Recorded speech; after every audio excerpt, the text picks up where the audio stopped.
While I typically cover Fromsoftware's games on this channel, and there's no doubt they're far ahead of the competition when it comes to this genre, the industry is continually evolving, and in the past few years we've seen a surge of Souls-likes that can actually stand with the quality of the Souls series. So today I'll give you my 10 favourites that I believe everyone should play. To get it out the way now, there's a couple of games on this list that people will claim aren't Souls-likes. Frankly, I have no desire to get into that impossible discussion of what qualifies as a Souls-like. If you enjoy Souls-likes, you'll enjoy these games as well. One final reminder that this is just my subjective preference on this subjective medium, and it's no superior or lesser to anyone else's. It wouldn't be a T-Star Donuts video if I didn't immediately start the video off with a controversial placement. Many of you will be raising your pitchforks saying that Hollow Knight is the greatest video game of all time. Many of you will be pointing those knives at me with the cry of, Hollow Knight isn't a Souls-like. As I said in the intro, Souls-like fans will enjoy this game. It shares so many elements with the Souls series. But why did I place Hollow Knight at only number 10? A few reasons. I complained about it in my Silksong boss ranking. I have to mention it here. Idle contact damage is such a terrible mechanic. Second, the boss roster is one of the most overrated I've ever seen. That's a statement with which I feel I'll need to reiterate that this is just my subjective preference. Mantis Lords and Sisters of Battle are great. They're likely hanging somewhere around my top 50 video game bosses. Broken Vessel and Pure Vessel are really good bosses. Paintmaster Shio, Hornet, Traitor Lord, White Defender are all solid, but there's just so much mediocrity in this roster. Elder Hugh, Galleon, Gruzmother, Markov, there's more I could mention, and there's plenty of terrible fights as well. No Eyes, Umu, Brooding Morlek, Nosk, Fluke Marm. I just don't understand the praise it gets for having some of the best video game bosses ever. They don't compare to Dark Souls 3, they don't compare to Sekiro, they don't compare to Cuphead, they definitely don't compare to Silksong. But enough on the bosses. The level design is good. It's good. City of Tears is an incredible area. Mantis Village is really good. Green Path and Queen's Gardens are great, but most of the areas in this game are just okay. Royal Waterways, Infected Crossroads, Deep Nest, Fog Canyon. I'd like to stop just listing items now, but I don't want to sound overly critical of this game. I truly think it's great, but it's severely outshined by other placements on the list in terms of story. Most have superior combat, a couple have better progression and collectibles. I'm not sure any of them really compare in terms of the visuals, and the atmosphere of Hollow Knight is absolutely phenomenal. The game is great, and I understand why many people would have it at the top of their list, but I just prefer the games I have over it. Don't worry though, Team Cherry's time in this video isn't over yet.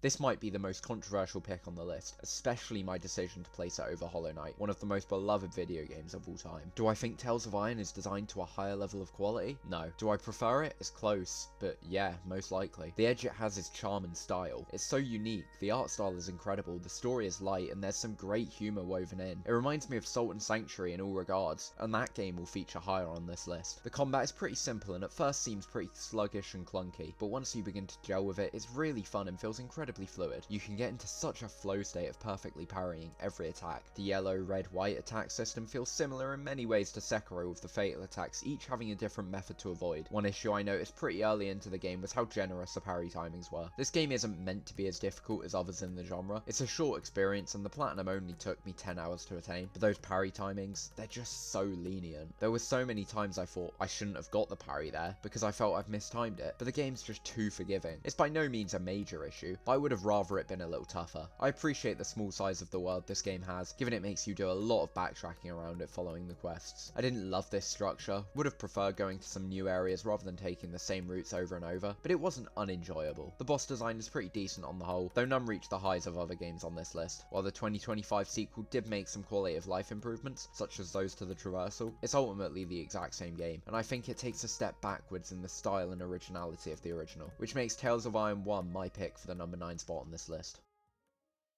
Blasphemous is a game I initially just couldn't get into. Many of the enemies are poorly designed, the levels often felt tedious, and its biggest crime is obviously that falling into spikes instantly kills you. It's just so unfriendly to the player. When I first played the game, I didn't bother progressing past Grievance Ascends. It was only after I played and beat the sequel in summer of 2023 that I went back and conquered the original game, since I love Blasphemous 2 so much. Spoilers, it's obviously going to be higher on this list, but I found a new appreciation for this game, which only grew when I went for the Platinum Trophy at the start of this year. My initial gripes still stand. Some of the level design is really poor, and there are some terrible bosses like Melchiades and Exposito, but overall I really enjoy this game regardless. Kirsay, Sierpes, Lourdes, Our Lady, Isidora, there's some great encounters to challenge your skills here, and some of the levels do carry their weight, like the Wall of Holy Prohibitions, which feels like a superior iteration of the ideas presented by Demon Souls' Prison of Hope. So while I still have major issues with the game, I do think it's still a really enjoyable Souls-like that stands with the better games in the genre.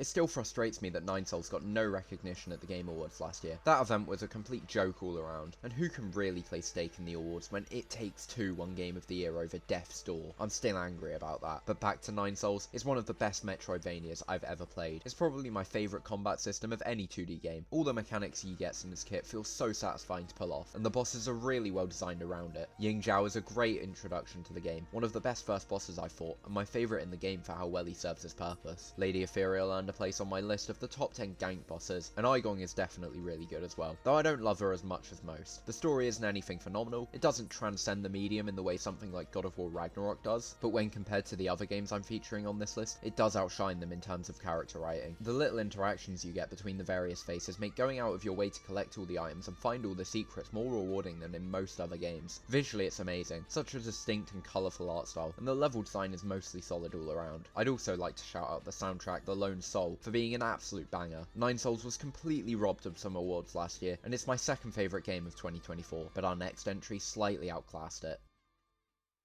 As I've just said, this is my game of the year for 2024, and I don't care what anyone says. It's better than Black Myth Wukong, it's better than Astrobot, it's slightly better than 9 Souls. I love this game so much. In a genre so overridden with dark, depressing fantasy settings, Another Crab's Treasure breathes new life in with its blend of excellent humour and distinct cartoonish art style. The world has so much more life than its counterparts. It's so vibrant and unique. And I'll give a controversial opinion here, but Krill is the best character in any Souls-like game I've played. He's actually a really great protagonist. Sure, Morgott and Artorias have compelling stories and are fully realised characters, but they don't even begin to compare to the depth of Krill's character. Writing is my greatest passion, so the story of this game resonating with me so strongly is a massive point in its favour, but the gameplay is similarly excellent. The parry system is incredibly fun to use, the bosses are pretty much all solid, with some like Topoda and Inkerton truly standing out, and the variety of shells you can obtain adds so much depth to how you're free to play the game. Everything here is just great. I don't think the world and level design is as strong as Fromsoft's, nor are the bosses, but they don't fall short by any means. They notably outclass most of the games in this genre. Just an amazing game all around, but I don't think the highs are quite as high as those that surpass it on this list.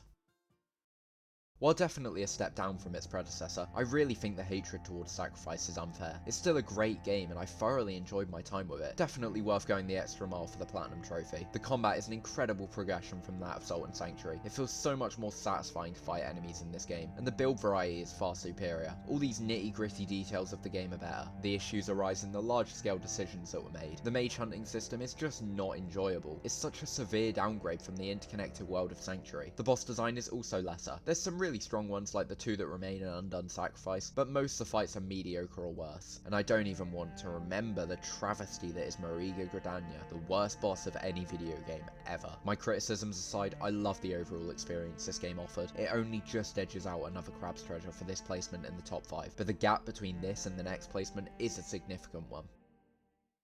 I've spoken about this game a couple times on this channel, and for good reason. Even years after I first played it back before even the release of Elden Ring at the start of 2022, the experience sticks with me viscerally. It truly is a special game, and seeing it get called 2D Dark Souls by so many reviewers does frustrate me. Salt and Sanctuary just has such a distinct style to it. It's so different from the rest of the genre, and when you look into the lore, you realise just how deep this world actually runs. It's honestly more dense with world building than the game it's inspired by. The combat isn't the most impressive, and as I said, is massively improved upon by the sequel, but the interconnected world of this game is something that I honestly don't think any game has managed to compare to in the decade since. The segment at the middle of the game surrounding the Far Beach and the Ziggurat of Dust is admittedly a little confusing as to where you're supposed to go, but trying to find my path of progression was such a memorable experience as a result. While the boss quality isn't as high as I'd like, there's definitely some standouts like the Nameless God, with the Queen of Smiles and Disemboweled Husk being two of the most unique fights I've experienced to this day. Salt and Sanctuary is an incredible game, one that really badly needs more love.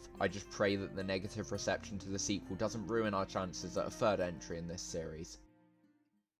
A very contentious game at launch, it seems the community consensus has finally settled and Silksong is getting the reverence it deserves. This placement should make it obvious how much I feel it improves upon its predecessor. I think Silksong is superior to Hollow Knight in virtually every way. In my boss ranking, I'm aware I gave Team Cherry a lot of criticism for some of the senseless design choices they made, and I stand by it all. Idle contact damage is an obnoxious mechanic that makes a majority of the fights in the game a fair stretch weaker than they should have been, only accentuated by the 2 mass contact damage. I do take issue with the double damage in Act Act 1. I just don't think it was necessary that early in the game, and makes later encounters feel less like a grand threat, but it doesn't ruin the game by any means. My biggest issue is easily the bench placements and runbacks. Game developers seem to finally be realizing that nobody likes boss runbacks. That's why Elden Ring had so many sites of grace and implemented Stakes of Marika. That's why Lies of P always has a checkpoint close to the boss. Runbacks are tedious and nobody gains a shred of enjoyment from them. It's made even worse when half the benches require you to pay a toll of rosaries. Seriously, whoever signed off on the checkpoints in the blasted steps needs a stern talking to. But my gripes aside, this game is phenomenal. It has one of the strongest boss rosters of any game, one I think could honestly stand alongside Dark Souls 3 and Sekiro. The visuals are absolutely unparalleled. The score might be my favourite of any video game. The world design is impeccable. The story isn't exactly anything special. Team Cherry clearly aren't expert writers, but it's solid enough that I was intrigued. Also, this game has the cogwork dancers. That boss alone will get you a top 3 placement on almost any list. Lies of P was hugely significant in cementing to the general audience that Souls-likes could be handled well by companies other than Fromsoftware. While there's lots of areas it falls short of the Souls series, there's many aspects of Lies of P I prefer. For one, I think the visual identity of Lies is so much more appealing than any of Fromsoft's games, blending the gothic atmosphere of Bloodborne with the mystical wonder of Elden Ring. I also think the story is excellent, and while certainly not as complex as those of Dark Souls or Bloodborne, I much prefer the way it chooses to tell this story. It strikes an excellent middle ground between the narrative focus of Sekiro and the subtlety of other Souls games. It's truly phenomenal. The gameplay is so far beyond its contemporaries outside FromSoft's catalogue. The boss design is for the most part really strong, and while I do have some issues with the core mechanics and level design of the game, I think there's no doubt it's a monumental landmark in the evolution of this genre.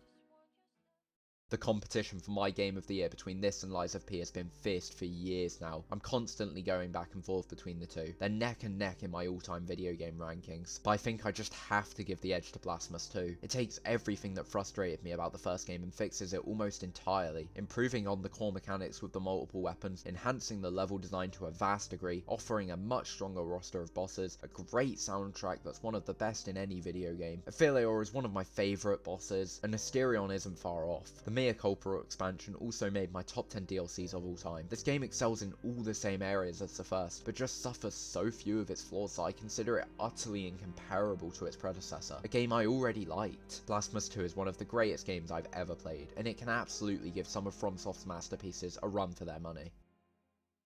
So those are my 10 favourite Souls-likes made by developers other than FromSoft. Let me know your thoughts in the comments. Do you agree with my picks? Did I miss any you would have chosen? Just remember to keep it respectful, and I look forward to seeing you next time.